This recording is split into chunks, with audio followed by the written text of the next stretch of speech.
Okay, let's bring in Sky News senior reporter Caroline Marcus. It's so great to see you. Now, Victoria, Dan Andrews, banning gas in all new properties, I think from January 1 next year.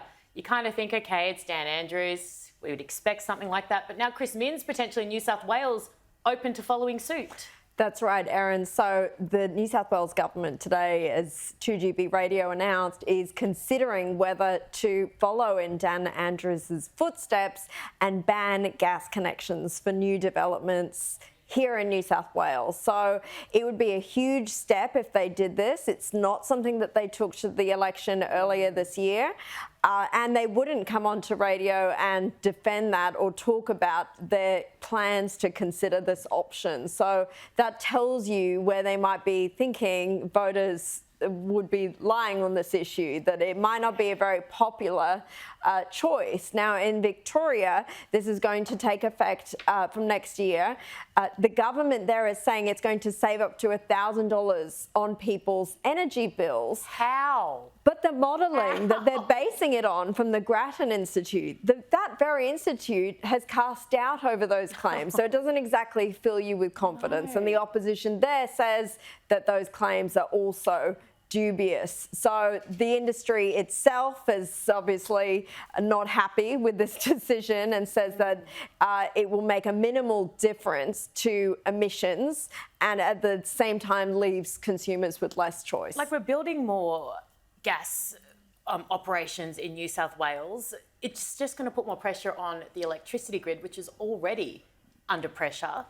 Don't they burn gas to make electricity? I'm just trying to, if we had things in place right now to put in, great, but I just don't understand how it helps doing it right now. Sometimes it does seem that these decisions are very quick, impulsive, and don't support a sort of slower, more sensible transition to this newer technology. Sensible. I think that's a diplomatic way of putting it. Very nicely done. What about the Prime Minister today threatening a double dissolution early election? This is all about housing. Yeah, so voters will be thrilled to hear that they may not only have to head to a referendum at the end of the year, but also to another general election, because the government has announced that it plans to reintroduce their $10 billion Housing Australia Future Fund when Parliament returns. So this fund is already something that the Coalition and the Greens, strange bedfellows, but politics can throw that up, joined forces on earlier this year to overthrow in the upper house. But Mr Albanese has said that he's going to reintroduce it to the lower house and try his luck again.